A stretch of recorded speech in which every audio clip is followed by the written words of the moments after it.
جس طرح لوگ ایک اچھا بیٹا بننا چاہتے ہیں اور جس طرح لوگ ایک اچھا والد بننا چاہتے ہیں، جس طرح لوگ ایک اچھا بھائی بننا چاہتے ہیں، اچھا استاد بننا چاہتے ہیں، اور مجموعی طور پر لوگ ایک اچھا انسان بننا چاہتے ہیں، اپنے ملک کا اچھا شہری بننا چاہتے ہیں، اسی طرح ہر مسلمان کی خواہش ہوتی ہے کہ وہ ایک اچھا مسلمان بھی بنے۔ اپنے تئیں لوگ اس کے لیے جد و جہد بھی کرتے ہیں، کوشش اور کاوش بھی کرتے ہیں۔ کچھ لوگ یہ سمجھتے ہیں کہ میں خدمت خلق کرتا رہوں، اللہ کے بندوں کے کام آتا رہوں تو میں ایک اچھا مسلمان ہوں۔ کچھ لوگوں کا یہ خیال ہوتا ہے کہ اگر میں سخاوت صحیح طور پہ کرتا رہوں، اپنا حلال اور محنت سے کمایا ہوا پیسہ راہ خدا میں خرچ کروں تو یہ میرے بہترین مسلمان ہونے کی علامت ہے۔ کچھ لوگوں کی یہ رائے ہوتی ہے کہ وقت پر نماز پڑھوں، زکوٰۃ ٹائم پہ دوں، حج فرض ہونے پر فوراً کر لوں، اللہ تعالیٰ عمرے کی سعادت بار بار عطا کرے تو میں ایک اچھا مسلمان ہوں۔ ہم نے لوگوں کو یہ کہتے ہوئے بھی سنا ہے کہ چونکہ میں کسی کو تکلیف نہیں دیتا، میری وجہ سے کوئی پریشان نہیں ہے، میرا لب و لہجہ محتاط ہے، تو میں ایک بہترین مسلمان ہوں۔ تو اپنے اپنے حساب سے لوگ تعین کرتے ہیں کہ میں ایک اچھا مسلمان ہوں۔ کیوں نہ ایسا کریں کہ اللہ کے قرآن سے پوچھیں کہ بہترین مسلمان کون ہے اور سچا مسلمان کون ہے، اور وہ کون سے مومن ہیں جن کو اللہ فرماتا ہے کہ اولئک ھم المؤمنون حقا، یہی لوگ سچے مومن ہیں۔ قرآن مجید کی سورہ انفال اللہ تعالیٰ نے ارشاد فرمایا، انما المؤمنون الذین اذا ذکر اللہ وجلت قلوبہم واذا تلیت علیہم آیاتہ زادتہم ایمانا وعلی ربہم یتوکلون۔ فرمایا وہی لوگ سچے مومن ہیں، وہی اصل میں ایماندار ہیں۔ الذین اذا ذکر اللہ وجلت قلوبہم، جب اللہ تعالیٰ کا ذکر کیا جائے تو ان کے دل ڈر جائیں۔ پہلی ان کی نشانی یہ ہے کہ مالک کے ذکر کے وقت اللہ کی عظمت و جلال کی وجہ سے ان کے دل کانپ اٹھتے ہیں، دل لرز جاتے ہیں ان کے۔ وَإِذَا تُلِيَتْ عَلَيْهِمْ آيَاتُهُ زَادَتْهُمْ ایمانا، اور جب ان پر اللہ کی آیتیں پڑھی جاتی ہیں تو ان کا ایمان ترقی پاتا ہے اور مضبوط ہو جاتا ہے۔ وَعَلَىٰ رَبِّهِمْ يَتَوَكَّلُونَ، اور ان کی تیسری نشانی یہ ہے کہ وہ صرف اپنے رب پر ہی بھروسہ کرتے ہیں۔ پکے اور سچے مومنوں کی چوتھی علامت یہ ارشاد فرمائی کہ الَّذِينَ يُقِيمُونَ الصَّلَاةَ، وہ لوگ جو نماز کو صحیح ادا کرتے، وَمِمَّا رَزَقْنَاهُمْ يُنْفِقُونَ، اور جو ہم نے انہیں دیا ہے اس میں سے ہماری راہ میں خرچ کرتے۔ پھر دوبارہ سے سمجھیے گا، فرمایا مومن وہ ہیں کہ اللہ کا ذکر کیا جائے تو ان کے دل ڈرتے ہیں،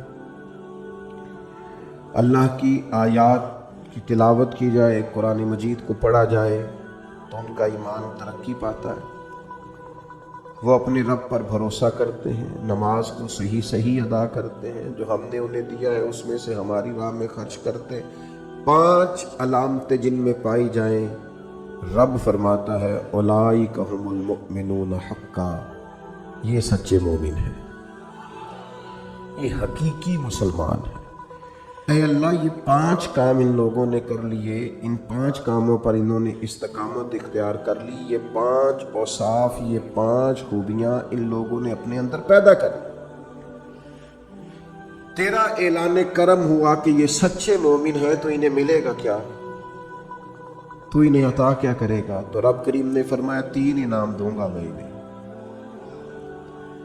یہ 5 صفتیں اپنے اندر پیدا کریں تو 3 انعامات انہیں دیے جائیں گے۔ پہلا انعام یہ ہے کہ لہم درجات عند ربہم، ان کے درجے ان کے رب کے پاس ہیں، انہی کے لیے درجے ہیں ان کے رب کے پاس۔ معنی کیا ہے؟ اللہ دنیا میں بھی عزت عطا فرمائے گا اور آخرت میں بھی عزت عطا فرمائے گا، انہیں درجات ملے، دنیا میں بھی اللہ تبارک و تعالی ان کو وقار، شان، عزت، عظمت، بلندی اور رفعت عطا کرے، اور آخرت میں بھی 5 صفتیں جن میں پائی جائیں انہیں پہلی شان یہ ملے گی کہ اللہ کے حضور ان کے درجات ہوں، اور دوسرا ارشاد فرمایا ومغفرہ، اور اللہ ان کی بخشش بھی فرما دے گا، درجات کی بلندی بھی نصیب ہوگی اور بخشش بھی ملے گی، ورزق کریم، اور انہیں رسوا ہو کے رزق نہیں کمانا پڑے گا، اللہ انہیں عزت والی روزی عطا فرمائے گا۔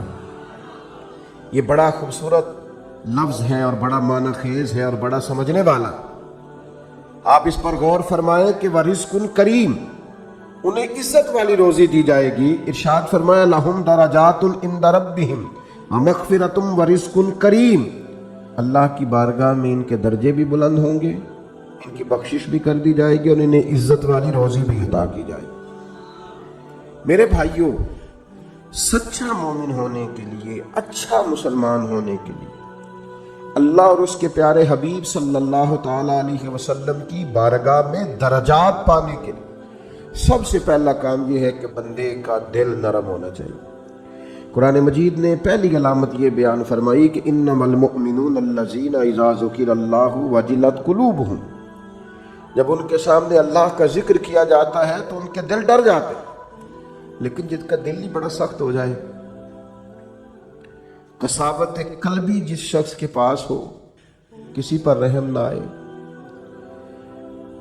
کسی شخص کو اچھا نہ سمجھے، اپنے دل میں کسی کے لیے خیر کے جذبات کبھی اسے میسر ہی نہ ہو، کبھی اپنی آخرت کی فکر کو لے کر، کبھی اپنے اعمال کو لے کر، کبھی اللہ کی بارگاہ میں حاضری کو لے کر وہ ڈرا ہی نہ ہو، کبھی اسے احساس ہی پیدا نہ ہوا ہو، کبھی اسے خیال ہی نہ آیا ہو۔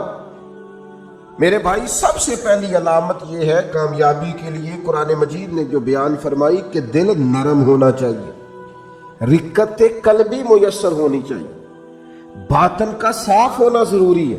اگر دل ہی سخت ہے، سالوں بیت گئے کبھی رونا نہیں آیا، زمانہ گزر گیا کبھی احساس پیدا نہیں ہوا، آپ یقین کریں آہستہ آہستہ کر کے، باتیں سن کے، ماحول دیکھ کے، اور سارا کچھ ہی دولت ہے جی، چھوڑیں جی پیسے ہوں تو سب ٹھیک ہے، وہ ساری دنیا دار ہے، چھوڑیں آپ، ہم نے بڑے پیر دیکھے، ہم نے بڑے مولوی دیکھے، ہم نے بڑے مسلح دیکھے، ہم نے بڑے تربیت کرنے والے دیکھے، آہستہ آہستہ یہ جملے بول بول کے ہم نے اپنی طبیعتوں کو نہایت سخت بنا لیا، دل میں کوئی گنجائش نہیں رہی، ہمیں کوئی اچھا نہیں لگتا، ہمیں کوئی مخلص نہیں لگتا، ہمارے رویے اس طرح کے ہو گئے ہیں کہ ہمیں ہر شخص دنیا دار دکھائی دیتا ہے۔ اگر کوئی دن میں 100 آدمی آپ کے سامنے ہاتھ پھیلاتا ہے تو کیا سارے پیشہ ور ہیں؟ کوئی ایک بھی ضرورت مند نہیں، سبھی کے بارے میں طبیعت سخت ہو گئی۔ اگر آپ نے 20 علماء کے بیانات سنے ہیں تو کیا ایک بھی اللہ کے نام پر مخلص ہو کر دعوت دین نہیں دے رہا؟ سب کے بارے میں یہ رویہ ہو گیا، سارے غلط ہیں۔ دل کی سختی دن بدن بڑھتی چلی جا رہی، اور یہ باقاعدہ مرض ہے۔ کچھ بیماریاں باقاعدہ بیماریاں نہیں ہوتی، وہ ویسے تھوڑی بہت بد پرہیزی سے انسان کے وجود میں آتی ہیں کچھ دیر کے لیے، پھر وہ کچھ دیر کے لیے چلی جاتی ہیں۔ آپ کو ڈائریا ہو گیا، آپ کو ہیضہ ہو گیا، تھوڑی دیر کے لیے زکام ہو گیا، تو یہ کوئی باقاعدہ مرض نہیں ہے، یہ موسم کے اوپر نیچے ہونے سے ہو گیا۔ لیکن خدا نہ کرے کسی کو کوئی ایسا مرض ہو جائے جو باقاعدہ مرض ہے، جو جاتا نہیں۔ کچھ بیماریاں باقاعدہ بیماریاں ہوتی، ان کو بیماری سمجھنا چاہیے۔ دل کا سخت ہونا، رویے کا تلخ ہونا، کسی پہ رحم نہ کھانا، کسی سے پیار نہ کرنا، کسی جگہ بھی انسان کا اخلاص نہ پانا، یہ دل کی باقاعدہ بیماری ہے۔ حضرت ذوالنون مصری رحمۃ اللہ علیہ کا ایک قول مجھے بڑا پسند آیا، میں پڑھ رہا تھا۔ حضرت ذوالنون مصری رحمۃ اللہ علیہ فرماتے ہیں کہ جسم کی بیماریوں کا پتہ درد سے چلتا ہے۔ وجود میں درد ہوتا ہے، تکلیف ہوتی ہے تو محسوس ہوتا ہے کہ انسان بیمار ہے، اور فرماتے ہیں اگر دل میں بیماریاں ہونا اس کا پتہ گناہوں سے چلتا ہے، معاذ اللہ۔ جب گناہ پر گناہ ہو اور انسان کو احساس نہ ہو تو باقاعدہ دل بیمار ہو گیا۔ اب اس کو احساس ہی پیدا نہیں ہوتا، اچھی بھلی اس کے سامنے آنکھ کھلی ہے، اس کی فجر کی اذان اس کے سامنے ہوئی ہے، لیکن یہ بالکل لیٹا ہے، بہت سخت بیمار ہو گیا دل۔ 6 لوگ اس کے سامنے سے اٹھ کے ظہر کی نماز کے لیے گئے ہیں، لیکن یہ آرام سے بیٹھا ہے، بیمار ہے اس کا دل۔ اس کے سامنے رو کے کسی نے اپنی ببتا سنائی ہے کہ مجبور ہوں، تکلیف میں ہوں، تنگ دست ہوں، لیکن اس کی بھری ہوئی تجوری ہے۔ اس نے کہا میرے پاس روز بڑے ہی لوگ آتے ہیں، مجھے پتہ ہے کتنے ضرورت مند ہیں، تو دل سخت ہو گیا۔ یہ بیماری ہے۔ اقبال کہتے ہیں دل بیدار پیدا کر کہ دل خوابیدہ ہے جب تک، نہ تیری ضرب ہے کاری نہ میری ضرب ہے کاری۔ اور ایک درویش نے کہا تھا زندگی زندہ دلی کا نام ہے، مردہ دل کیا خاک جیا کرتے ہیں؟ جن کے دل مردہ ہو گئے وہ کیسے جیے؟ اندر ان کا بالکل مر گیا، باطن مردہ ہے، کسی چیز کا کوئی اثر نہیں، نہ کسی کلام کا، نہ کسی نعت کا، نہ کسی واز کا، نہ کسی تقریر کا، نہ کسی کے رونے کا، نہ کسی کے تڑپنے کا، کسی چیز کا کوئی اثر نہیں۔ تو معنی یہ ہے کہ باطن اجڑ گیا، اندر بیمار۔ اور یہ کیسے بیماری ہوتی ہے؟ سنیں، ایک تو زیادہ ہنسنے سے دل مردہ ہو جاتا ہے، زیادہ باتیں کرنے سے اور بیکار باتیں کرنے سے دل مردہ ہو جاتا ہے۔ صوفیاء نے لکھا ہے جن لوگوں کے مزاج میں تنقید ہوتی ہے ان کا دل مردہ ہو جاتا ہے، طبیعت ہی ہر وقت نقص تلاش کرتی ہے، مردہ ہو جاتے ہیں۔ اور ایک بڑی سخت بات ہمارے بزرگوں نے لکھی ہے، فرماتے ہیں جو دین کے نام کو لیں، دین کے کام کا دعویٰ کریں پر اس سے دنیا اکٹھی کریں، ان کا دل مردہ ہو جاتا ہے، باطن اجڑ جاتا ہے پورے طور پر۔ یاد رکھیے گا اور سمجھ لیجئے گا کہ دل کی سختی ایک باقاعدہ مرض ہے، اور صحابہ کرام علیہم رضوان اس مرض کے علاج کے لیے حضور کی بارگاہ میں باقاعدہ حاضری دیتے تھے۔ ایک شخص نے عرض کی یا رسول اللہ دل بڑا سخت ہو گیا، کریم کرم فرمائے، مہربانی کرے۔ اللہ کے حبیب علیہ الصلوۃ والسلام نے فرمایا تو اس طرح کر، کوئی یتیم ملے نا جس کے سر سے پاک کا سایہ اٹھ گیا، جس نے گویا اپنا بچپن بغیر والد کے گزارنا شروع کیا ہو، اس یتیم کے سر پہ تو ہاتھ پھیرا کر، اللہ تعالیٰ تیرے دل کو نرمی عطا کرے گا۔ یہ پہلا نسخہ حضور نے ایک شخص کو دیا۔ آج بھی اس نسخے پہ عمل کریں، کبھی یتیموں سے ملیں۔